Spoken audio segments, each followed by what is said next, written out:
I found this chair on the roadside, broken, abandoned, and given up on. It broke, but actually the chair legs did not break, just the support blocks broke or split at the ends there, because the chair is screwed together, and that's all the damage there on it. The chair has never really been joined properly, and this time it will. I removed the hardware on it, and I drilled some holes for 1/2-inch dowel in the chair's legs. I put in these plugs that will help me locate the exact position of those holes that I just otherwise randomly drilled in, and I can transfer it with I can transfer the positions with a slight tap of the hammer to the rails from the legs. And on this part here I have worked out the, let's see if I can take it apart with just one hand. There, I just got some dowels into it, 1/2-inch dowel. Just here is drill press. I drilled it here. I set the depth there so that it drills uniform holes.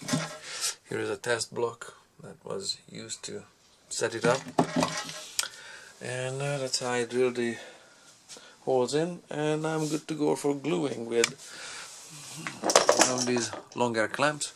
It should be back together, properly joined and fully functional. When you drill these holes though, make sure that the chair legs line up, that both chair legs are parallel, they line up this way, and this rail obviously wants to be here. I just flip it around so it fits there flush when all the drilling is done. Okay, so, and not skewed in or twisted in any other way, so make sure the holes go in square and everything. I'll show you how it looks like when it's done. I've got these dimples here. Let's see how this goes.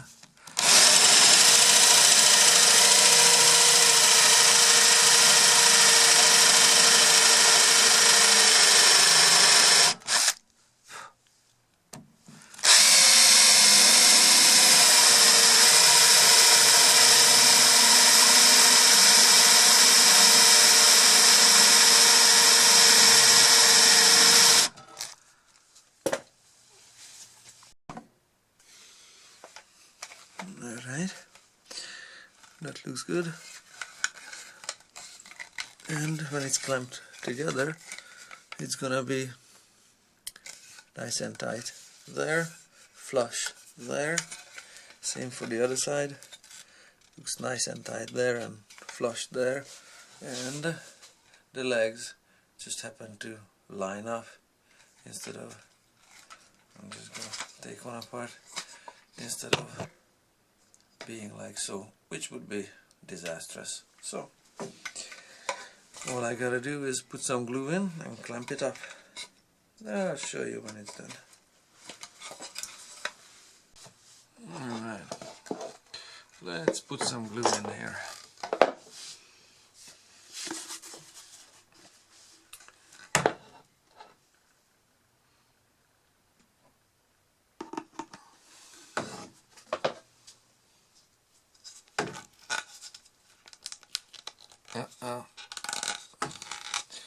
I need a pair of pliers.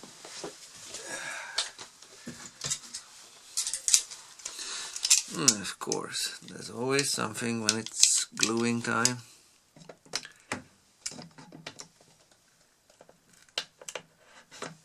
There. If you're wondering what the heck happened with this overfill, yeah, I'm just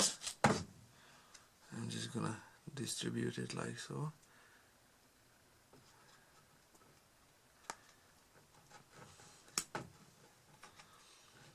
The dowels need to fit somewhat loosely to leave enough room for the glue. And yes, don't do it in your best dress. This is gonna be messy. It cleans up with water, so it's fairly convenient.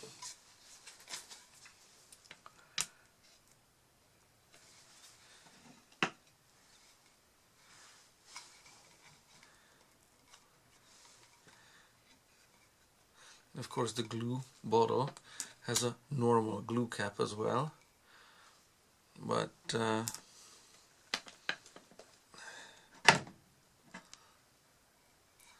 I don't want to clean up the glue cap after just a few, I don't know, cubic centimeters of glue being used. So I just try to take glue out this way with the bottle fully open, which is somewhat limiting in terms of fine amount control. Yeah, not happening. Everything is messy and gluey, like so.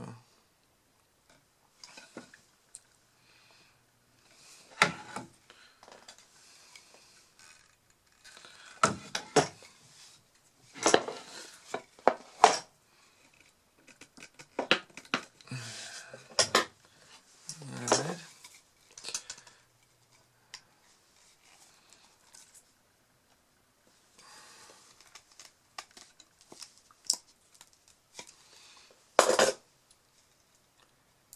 When I drilled my holes, I kinda anticipated this.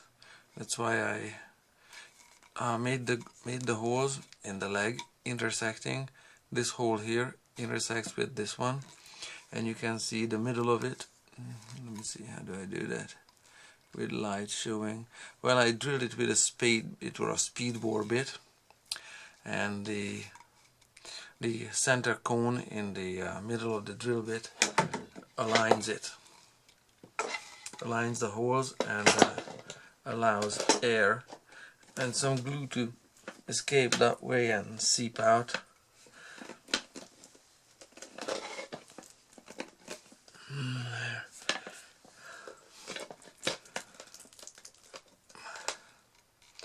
Yeah, I don't want to be short on glue for sure, even if it's quite a bit of squeezing and fight to put these two together,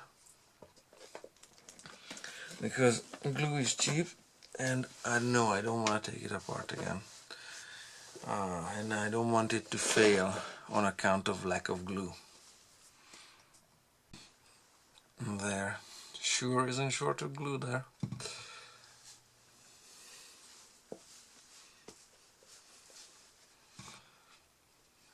Just cleans up with a wet hand or a wet paper towel. Let's see, how do I do this so you can see it? There.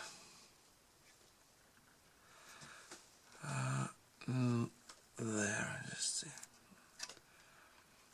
Just like so. And just leave it set for 24 hours and then carry on with the rest. And finally, here is how everything is glued up. My handsaw, favorite handsaw that I cut this dowel with, and here is some of these pins that I used for centering the dowels, some old hardware that came out of it. This one not gonna be used, so what I have here is clamps holding this part of the assembly flat and square.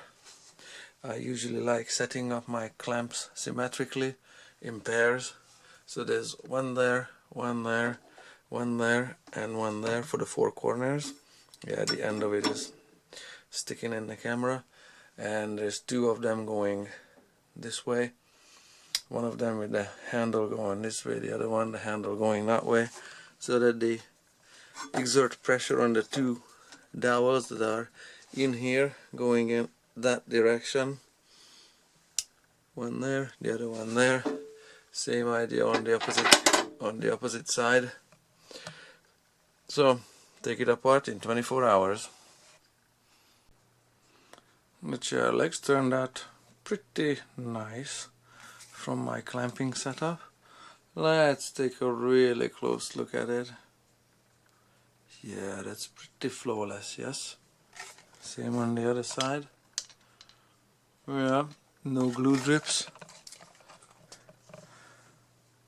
There, no major glue bleeding through. Same on this side. Yeah, looking pretty good. So what I have done, other than removing the clamps, I placed these 4 dowel points into it, and I'm ready to transfer my marks on the remaining part of the chair. I'm gonna do it this way with the seat in place to kind of line me up, and I'm gonna need 2 hands on it, okay? One to hold it and the other one to tap it, and then it's 2 holes there, 2 holes there, clamp it,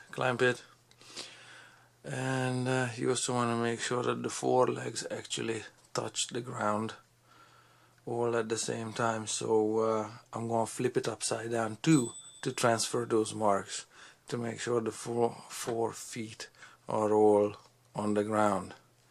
So I'm going to do this upside down. So now I need my hands.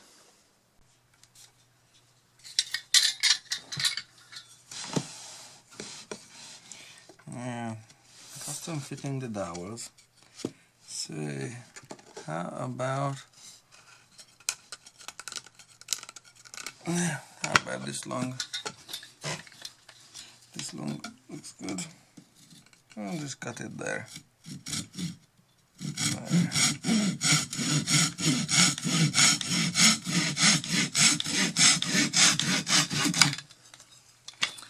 Goody. Now the other 2. Same procedure.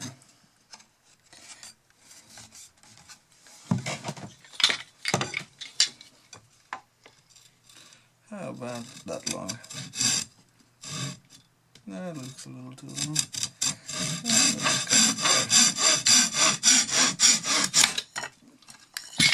There. These ones are long enough usually. And there we have it, as it is, assembled flawlessly and without rocking. I took off the seat so I can wash it because it's just filthy everywhere, especially at the back. Kids probably. So you can see it's not rocking. It's nice and solid. All 4 legs are on the ground, so there's not gonna be any surprises when I take the clamps off. So chair original cost, I don't know, 20 bucks, whatever, 50 bucks, I don't know. People want cheap chairs that are put together cheaply, and then they don't last, and then it's such a waste of resources. Glue cost, I don't know, 30 cents. Wood dowel cost 2 cents. Clamping and assembly and drilling time, maybe an hour. Waiting, yeah, that's 2 days. There, functional chair. I also noticed, okay, one last thing, I also noticed that I'm gonna try to rotate this one, that there's a super tiny crack there in the middle of the picture. Okay, just the camera has a little hard time to focus it because that screw in the middle of the glue block. Which one? Yeah, this one at the middle. You can also see that the glue block is split. Yeah, the screw is running too deep. Same with that screw, also in the middle of the picture right about now. You can see a crack line there, so the same pattern repeats on the other side with the crack. So what I'm saying is I probably have to remove the back of the chair and the legs, everything together, and let's see if I can. There, it's a biggie crack, so I'm gonna have to fix that one, but that's one more set of gluing and one more set of dowel cutting and another, I don't know, 5 cents of resources. I like playing with these things. It's yeah, it's cheaper than a set of new chairs.